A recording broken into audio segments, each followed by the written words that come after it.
Buenas noches, Carlos. ¿Quién fue Juan Arzurduy? Es un gran interrogante, porque hay distintas versiones sobre ella, ¿no? Tenemos una historia tradicional, pero que conocemos muy poco. Podemos afirmar, en definitiva, que fue una mujer de origen mestizo, es decir, como vos estabas hablando en un principio, ¿qué es esta América? América se puede decir que es mestiza, ¿en qué aspecto? No solamente por la mezcla o la definición clásica de la palabra mestiza, descendientes de españoles y americanos, pueblos originarios, sino también de esa inmensa cantidad de otros pueblos que llegaron a América.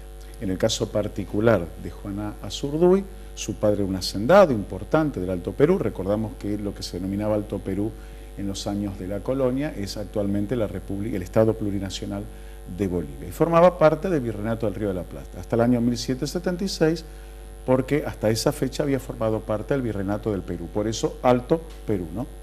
Muy bien. Era una persona que tuvo una educación importante para la época, estudió en el convento de Santa Teresa, aunque se comenta que ya tenía ese carácter rebelde que tanto la caracterizó y que también hizo para la causa de la independencia, cuando ella junto a su marido, ¿no?, Manuel Asensio Padilla, sirvieron en las fuerzas de lo que sería el ejército auxiliar primero y luego el ejército del norte. Estudió en el convento, como te decía, Santa Teresa.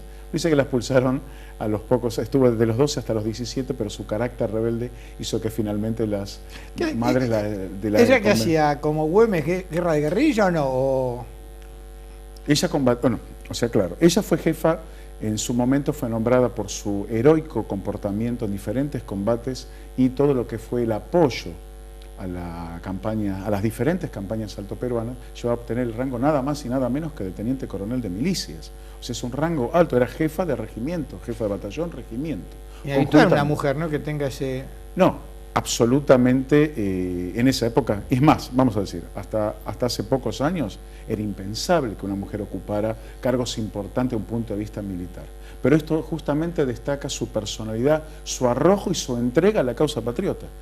Era un cargo muy importante el que se le otorgó, conjuntamente con su esposo.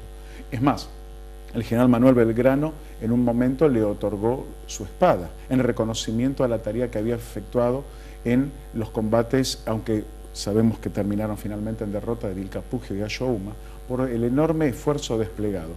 Y aclaramos, no como auxiliar del ejército, reitero, ¿no?, porque vos sabés que en realidad en esa época muchas mujeres participaban en las campañas, pero como auxiliares, enfermeras, a logística, la parte de apoyo de combate. Ella no, ella combatió junto a su esposo, junto a los oficiales del ejército y reclutando gente. Se habla, en realidad esto es una cifra que se discute, Carlos, pero que llegaron en algún momento a movilizar hasta 10.000 milicianos, que es una cifra enorme. Vos pensás que el ejército del norte, el ejército de los Andes, como hablamos en otra oportunidad, no superaba los 5.200 hombres. 10.000 milicianos es una cantidad realmente asombrosa. Destacamos igual de cualquier manera. ¿Hasta cuándo combatió Juana Azurduy? Juana Azurduy hasta el fallecimiento del general Martín Miguel de Güemes, ¿no? Sabemos que, bueno, aprovechamos, justamente, ella estuvo directamente relacionada con las campañas, ¿no?, del ejército del norte y luego con las campañas para evitar el ingreso constante de los realistas, sosteniendo los esfuerzos, primero de lo que fue la primera junta, apoyando a Díaz Vélez, apoyando a Castelli, a González Balcarce, luego con el general Manuel Belgrano al frente del ejército del norte, conjuntamente con su marido, ayudó a la retirada hacia Jujuy, el famoso éxodo jujeño. No participó directamente ni en Salta ni en Tucumán, ni ella ni su esposo, pero sí en Vilcapugio y Ayohuma, que como ya dijimos fueron lamentablemente derrotas de los ejércitos patriotas. Pero inmediatamente entra al servicio de Martín Miguel de Güemes, que como sabemos era el gobernador de la provincia de Salta, quien en un acuerdo político muy importante celebrado primero con Belgrano de manera informal y luego con el que sería director supremo, Juan Martín de Porredón, se respeta su autoridad en la provincia de Salta. Ya comenzaban esos inconvenientes que luego derivarían en unitarios y federales, centralismo y federalismo.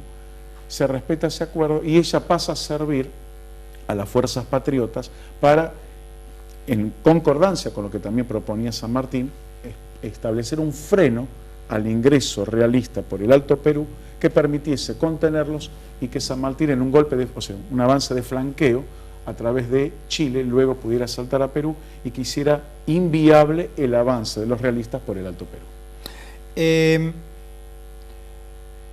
Vos decís bien, Alto Perú pertenecía al Virreinato del Río de la Plata.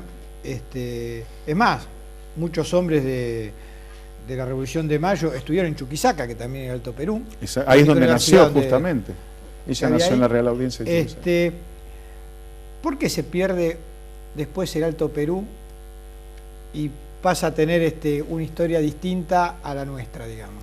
Es que lamentablemente la realidad americana es mucho más compleja justamente de lo que se explica o lamentablemente se ve. Hay un germen que no te puedo explicar o decir si es positivo o negativo, porque vos podés hablar de federalismo como un hecho positivo en cuanto a la autonomía de los pueblos para crecer de acuerdo a sus propias características. Pero lamentablemente también iba de la mano el anarquismo. ¿Qué tipo de anarquismo? No del punto de vista político que conocimos que surge en Europa con la Segunda Revolución Industrial, sino una especie de atomización política, ¿no?, de los territorios que alguna vez formaron parte de los distintos virreinatos. Es más, caudillismos locales, decís. Pero demasiado, con poder demasiado atomizador. ¿Por qué te digo esto?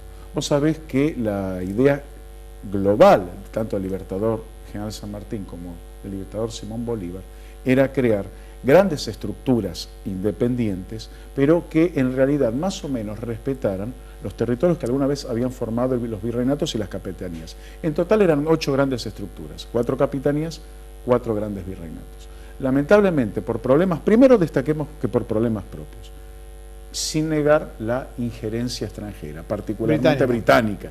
A los británicos no le convenía. Conocemos la vieja frase imperial romana, divide et impera. Evidentemente a ellos no les convenía grandes estructuras. Por lo tanto, de manera solapada, indirecta y también directa, contando lamentablemente con esto un término que luego sería conocido a través de la rebelión en la India de cipayos, llamémoslo así lamentablemente, gente que se presta a favorecer los intereses extranjeros y, insisto, valga la redundancia, favorecer la causa británica de esa disgregación. Bolivia, fíjate un detalle, nosotros hablamos de que el libertador Simón Bolívar, generalmente decimos liberó la Gran Colombia, o sea, Venezuela, Colombia, Ecuador, que el general San Martín, Argentina, Chile y Perú, no se nombra Bolivia. En definitiva, Bolivia termina siendo liberada por los hombres del general Simón Bolívar. Es más, sabemos que Bolivia viene originalmente del apellido Libertador, República de Bolívar era inicialmente. Luego trocaron las últimas letras porque era demasiado evidente un apellido como nombre de un país. Pero forma parte de este problema típico que fueron los movimientos federales, entonces, revolucionarios, anarquistas y centralistas. Alguna también. Vez vamos a hablar entonces, no, porque el Paraguay, Uruguay, Bolivia se conforman en países, sino vamos a ver por qué la Argentina no siguió desmembrándose en más repúblicas. Mira, te digo, es un hecho, realmente una pregunta capital. Creo que en cierto modo, porque daría para otros análisis, otras charlas tal vez, ¿no? Pero podemos decir que hasta cierto punto fuimos afortunados. Hubo muchos intentos de separarse. Acordate que en ese mismo momento... el litoral mismo... El litoral, exactamente. Artigas estaba con otra realidad. No estamos jugando ni bueno ni malo, solamente comentando. Artigas estaba con otra realidad. Paraguay, con Gaspar Rodríguez de Francia, seguía su camino. O sea, no participó prácticamente del conflicto independentista. Estaba a la expectativa de lo que iba a ocurrir. Vos fijate que llegamos en los tiempos de Juan Manuel de Rosas y todavía el caudillo porteño, el gobernador de la provincia de Buenos Aires, lo consideraba una provincia rebelde. Le daba grandes consejos luego a López, que luego heredó el poder en 1840 a Rodríguez de Francia. Pero se mantenía aparte. Una pregunta y con esto terminamos. En los demás países americanos, ¿no? Incluso algunos, como el caso de Bolivia, donde el componente indígena es mucho más fuerte. Es el principal dentro de América Latina. Sí. Mucho más fuerte acá, pero en casi todos los países de América Latina la composición indígena local es mucho más grande que acá. También tienen esa visión, digamos, en cuanto a lo que fueron los llamados conquistadores, Cristóbal Colón y todo, o no, digamos, lo toman como parte de su historia, o como hacen los mexicanos, que acá se combatió, unos ganaron, otros perdieron, pero nosotros somos el resultado, la síntesis, digamos, de esos combates. El cambio de visión, lamentablemente, en muchos aspectos la historia tiene una visión, permitime el término hollywoodense. Hay buenos y hay malos. Y la historia no es que hay buenos y hay malos, como vos explicabas en el comienzo. Es un cúmulo de circunstancias que se van presentando. cuando se cumplió el 5º centenario del descubrimiento y que se hacía evangelización de América, comenzaron a cobrar fuerza las voces que destacaban el indigenismo. Pero no era nuevo esto. Lo que sí cobró fuerza en cuanto a que querer resaltar, y me parece muy bien y correcto, también ese componente americanista que muchas veces faltaba. Pero lamentablemente, como dijiste, empezamos en esas visiones o tomaron fuerza de buenos y malos. Como decías, Colón no es la antítesis de Juana Azurduy. Los españoles tampoco son la antítesis de los indígenas americanos. Lamentablemente a veces se describen conflictos que por supuesto existieron, que fueron duros, crueles, sanguinarios, pero en definitiva, con lo que ocurrió, es como se conformó América. Nosotros somos justamente el resultado de esas luchas, de esos sentimientos pasionales que conformaron este continente, con la llegada luego de diferentes componentes de inmigrantes que nos dan la característica propias. Hay naciones, como dijiste vos, Bolivia es una nación eminentemente indígena. Sin embargo, el componente vital que también corre por sus venas es también hispano. Tal vez otros países tienen otras características, pero nombraste muy bien México. México tal vez es el que lo tiene en ese aspecto, se puede decir vulgarmente más claro. Para tener noción de esto, solo le vamos a decir que en la Fundación de Buenos Aires, 1580, a Juan de Garay, lo acompañaron 14 europeos nada más, 14 españoles. El resto eran mancebos de la tierra, hijos de españoles, indias guaraníes. Ya ahí está el mestizaje en la Fundación de Buenos Aires.